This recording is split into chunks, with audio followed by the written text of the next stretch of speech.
یہ واقعہ شام کے شہر دمشق میں ہوا۔ ایک نوجوان خوبصورت لڑکی روزانہ اکیلی یونیورسٹی جاتی اور اسی یونیورسٹی میں اس کا والد ایک ڈپارٹمنٹ کا انچارج تھا۔ ایک دن چھٹی کے فوراً بعد اچانک بادل گرجنے لگے اور زوردار بارش ہونے لگی۔ ہر کوئی جائے پناہ کی تلاش میں دوڑ رہا تھا۔ سردی کی شدت مزید بڑھنے لگی۔ آسمان سے گرنے والے اولے لوگوں کے سروں پر برسنے لگے۔ یہ لڑکی بھی یونیورسٹی سے نکلی اور جائے پناہ کی تلاش میں دوڑنے لگی۔ اس کا جسم سردی سے کانپ رہا تھا، لیکن یہ نہیں جانتی تھی کہ اسے پناہ کہاں ملے گی۔ جب بارش تیز ہوئی تو اس نے ایک دروازہ بجایا۔ گھر میں موجود لڑکا باہر نکلا اور اسے اندر لے آیا اور بارش تھمنے تک اپنے گھر میں رہنے کی اجازت دے دی۔ دونوں کا آپس میں تعارف ہوا تو معلوم ہوا کہ لڑکا بھی اسی یونیورسٹی میں پڑھتا ہے جہاں وہ خود زیر تعلیم ہے اور اس شہر میں اکیلا ہی رہتا ہے۔ ایک کمرہ، برآمدہ اور باتھ روم اس کا کل گھر تھا۔ نوجوان نے اسے کمرے میں آرام کرنے کو کہا اور اس کے پاس ہیٹر رکھ دیا اور کہا کہ کمرہ جب گرم ہو جائے گا تو وہ ہیٹر نکال لے گا۔ تھوڑی دیر لڑکی بستر پر بیٹھی کانپتی رہی۔ اچانک اسے نیند آ گئی تو یہ بستر پر ہی گر گئی۔ نوجوان ہیٹر لینے کمرے میں داخل ہوا تو اسے یہ بستر پر سوئی ہوئی لڑکی جنت کی حوروں کی سردار لگی اور وہ ہیٹر لیتے ہی فوراً کمرے سے باہر نکل گیا۔ لیکن شیطان جو کہ اسے گمراہ کرنے کے موقع کی تلاش میں تھا اسے وسوسے دینے لگا اور اس کے ذہن میں لڑکی کی تصویر خوبصورت بنا کر دکھانے لگا۔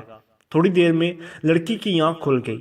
جب اس نے اپنے آپ کو اس کے بستر پر لیٹا ہوا پایا تو ہڑبڑا کر اٹھ گئی اور گھبراہٹ کے عالم میں بے تحاشا باہر کی طرف دوڑنے لگی۔ اس نے برآمدے میں اسی نوجوان کو بے ہوش پایا۔ وہ انتہائی گھبراہٹ کے عالم میں گھر کی طرف دوڑنے لگی اور پیچھے مڑ کر بھی نہ دیکھا اور یہاں تک کہ اپنے گھر پہنچ کر باپ کی گود میں سر رکھ دیا جو کہ پوری رات اسے شہر کے ہر کونے میں تلاش کرتا رہا تھا۔ اس نے باپ کو تمام واقعہ منو ان سنا دیا اور اسے قسم کھا کر کہا کہ میں نہیں جانتی جس عرصے میں میری آنکھ لگی کیا ہوا میرے ساتھ یا کیا کیا گیا، کچھ نہیں پتا۔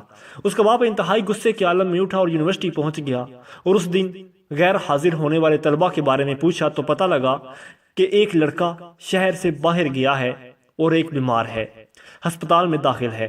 باپ ہسپتال پہنچ گیا تاکہ اس نوجوان کو تلاش کرے اور اس سے اپنی بیٹی کا انتقام لے۔ ہسپتال میں اس کی تلاش کے بعد جب اس کے کمرے میں پہنچا تو اسے اس کی حالت میں پایا کہ اس کی دونوں ہاتھوں کی انگلیاں پٹیوں سے بندھی ہوئی تھیں۔ اس نے ڈاکٹر سے اس مریض کے بارے میں پوچھا تو ڈاکٹر نے بتایا جب یہ ہمارے پاس لایا گیا تو اس کے دونوں ہاتھ جلے ہوئے تھے۔ باپ نے نوجوان سے کہا کہ تمہیں اللہ کی قسم مجھے بتاؤ کہ تمہیں کیا ہوا ہے۔ باپ نے اپنا تعارف نہیں کروایا۔ وہ بولا ایک لڑکی کل رات بارش سے بچتی ہوئی میرے پاس پناہ لینے آئی۔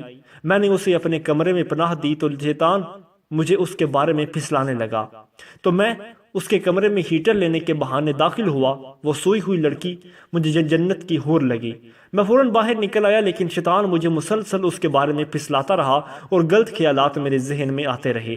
جب بھی شیطان مجھے برائی پر اکساتا میں اپنی انگلی آگ میں جلاتا تاکہ جہنم کی آگ اور اس کے عذاب کو یاد کروں اور اپنے نفس کو برائی سے باز رکھ سکوں، یہاں تک کہ میری ساری انگلیاں جل گئیں اور میں بے ہوش ہو گیا۔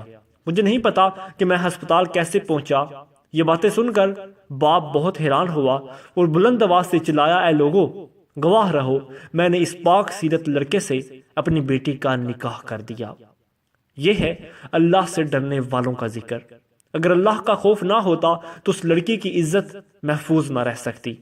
جو بھی لڑکا یا لڑکی ناجائز تعلقات قائم کرتے ہیں یا غیر شرعی دوستیاں یا محبتیں کرتے ہیں تو وہ اپنے اس برے فعل کو چھپانے کی خاطر حتی الامکان کوشش کرتے ہیں۔ وہ چاہتے ہیں کہ والدین ان کے ان کاموں سے بے خبر رہیں، حالانکہ وہ یہ جانتے ہیں کہ اللہ ان کے ہر فعل سے باخبر ہے۔ پھر بھی ان کے دل میں اللہ کا خوف پیدا نہیں ہوتا۔ ایسا کیوں ہے؟ کیونکہ والدین نے بچپن سے ان کے دل و دماغ میں اللہ کے خوف کی بجائے اپنا ذاتی خوف، رعب و دبدبا اور سزا کا ڈر ہی بٹھا دیا ہوتا ہے۔ اسی لیے آج وہ اللہ سے بے پرواہ ہو کر والدین سے چھپ کر گناہوں کا ارتکاب کرتے ہیں۔ اور ایسے بھی والدین ہیں جنہوں نے اپنی اولاد کی تربیت خوف خدا پر کی تو ان کی اولاد نے بھی ہمیشہ برائیوں سے اپنے آپ کو باز رکھا۔